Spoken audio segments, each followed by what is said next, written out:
তো বন্ধুরা আমরা কিন্তু আজ চলে এসেছি ফুড কোর্টে, যেখানে কিন্তু আমরা একই ছাদের তলে ভাত, বিরিয়ানি, পিৎজা, বার্গার এবং চাইনিজ আইটেম অর্থাৎ মোমো, চাউমিন, এগ রোল সবই পাওয়া যায়। তো দেখাবো আজকে তোমাদের করে ফুড কোর্টটা।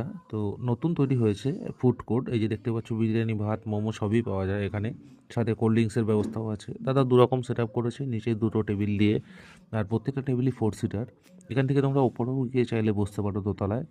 দোতলাতেও কিন্তু তোমরা তোমাদের ফ্যামিলি নিয়ে বসতে পারো। খুব সুন্দর একটা অ্যাম্বিয়েন্স দাদা দোতলাতেও রেখেছে, যেখানে তোমরা দেখতে পাচ্ছ ছোট্ট জায়গার মধ্যে প্রায় 4-5টা টেবিলের একটা সেট আপ, এবং প্রতিটা টেবিলেই 4জন করে আরামসেই বসা যেতে পারে। এবং সঙ্গে ফল সিলিং এবং এসির ব্যবস্থাও করেছে। আর সুন্দর একটা ছোট্ট বেসিনও কিন্তু দাদা এখানে তৈরি করেছে। তো বন্ধুরা তোমরা চাইলে এখানে অবশ্যই ঘুরে আসতে পারো ফুড কোর্ট, যেটা একদম স্টেশন রোড থেকে ঢুকেই তোমরা ডান হাতে তাকালেই দেখতে পাবে ফুড কোর্ট। তো অবশ্যই তোমরা গিয়ে টেস্ট করে এসো ফুড কোর্টের খাবার।